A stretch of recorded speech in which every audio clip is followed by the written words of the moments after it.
та бүхэнд арчсан улсуудын 30 жилийн баярын мэндийг хүргье. Арчсан улсуудын 30 жилийн баярын хуралд оролцогчдод эрүүлсэн мэдлэгийг уншиж өгье. Монголчуудаа хүрэлцэн ирсэн хүндэт зочид төлөөлөгчдөө арчлын төлөө сэтгэл зүрх үйлс зорилгоо нэгтгэсэн журмын нөхдөө та бүхэнд арчилсан хувьсгалын 30 жилийн түүх дайсан баярын мэндийг хүргье.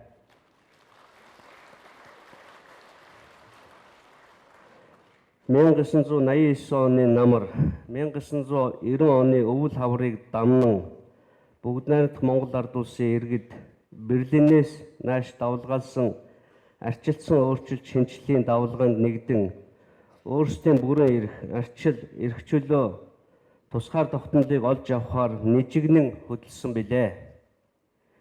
Нээлттэй арчилсан нийгмийн зүг нийтээрээ тэмүүлсэн тэр зурус үе бол Монголын иргэн бүрийн эв санааны нэгдэл, ойлголцол, чин сэтгэл нийлсэн цэг болж чадсны ачаар анхны чөлөөт арчилсан сонгуулийг явуулж, арчилсан парламентыг бүрдүүлж, арчилсан үндсэн хуулийг боловсруулан баталсан билээ. Нийгэм улс төрийн цоо шин нөхцөл рүү түлхсэн эрс шинжлэлийн энэ үйл явцыг арчилсан хувьсгал гэж нэрлэхээс өөр арга байхгүй. Шинэ нийгэм, шинэ тогтолцоо руу шилжсэн эрс өөрчлөлт гарцаагүй байсан агаад хуучин тогтолцоог хэн ч хамгаалан зогсоогүй юм аа.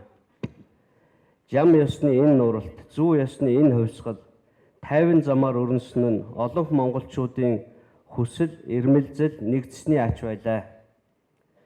Арчлыг хэн нэгэн суутхан, хэсэг бүлэг зоригт хүмүүс авчираагүй юм аа. Энэ бол Монголын ард түмний нийтийн хүсэл, эрх ашиг, бүгдийн хүч, сэтгэл зүтгэлээр олж авсан үр дүн юм аа.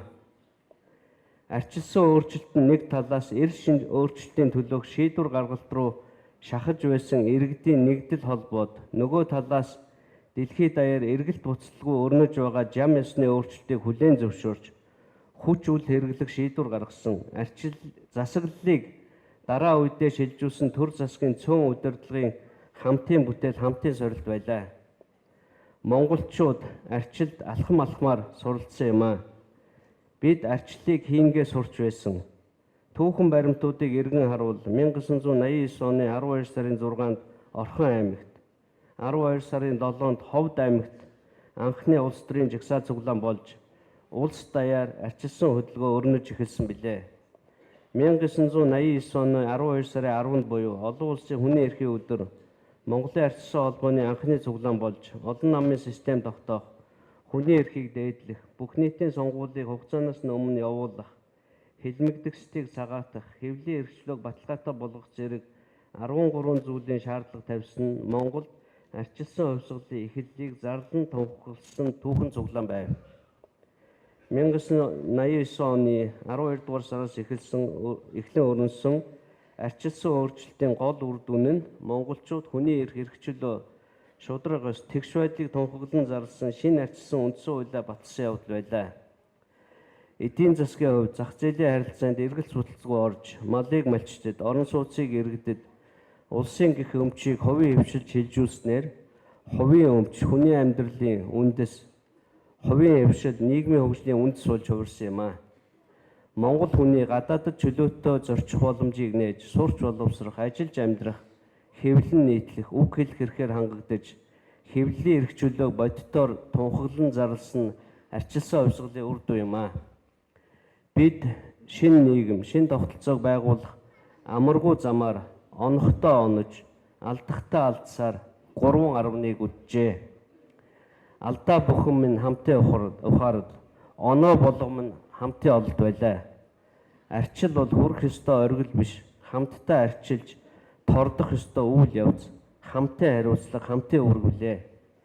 Арчилсан Монгол улсын иргэдээ бид төр улсын хэрэгээ хинээс ч хараа тусаар шийдэж, бие даан зорилготой тодорхойлж, иргэдийнхаа эрх чөлөөг хангах, эдийн засгийн баталгааг бий болгохын төлөөх амаргүй 30 жилийг үджээ.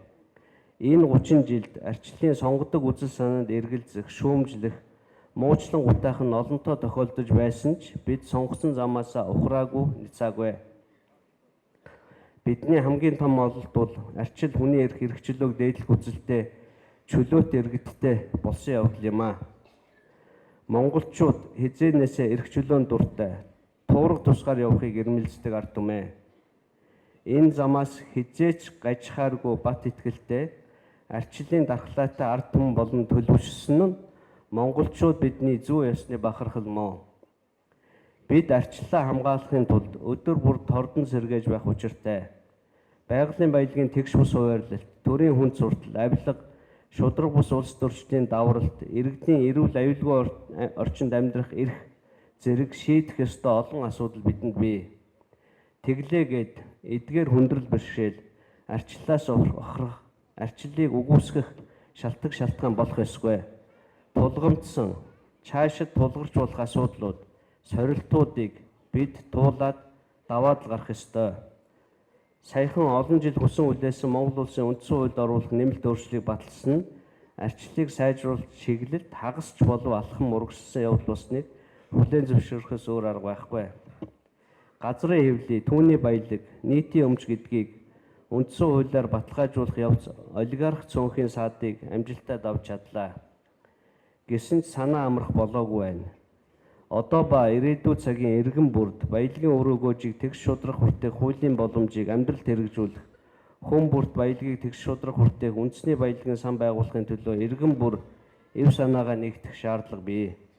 Үүнийг хийж байж л бид арчлыг төгөрдүүлжүүлэн урагшлуулах нийтийн сайханд хүрэх болно.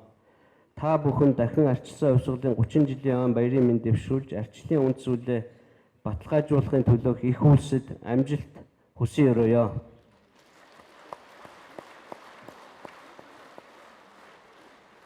Мөнх тэнгэрийн хүчин дор Монгол улс арчлын баян бүрд байж эрх чөлөө шударгаас үеийн үед дэлгэрэх болтугай. Монгол улсын ерөнхий Шалтмаагийн Батулга, Төрийн ордон Улаанбаатар хот 2019 8 өдөр.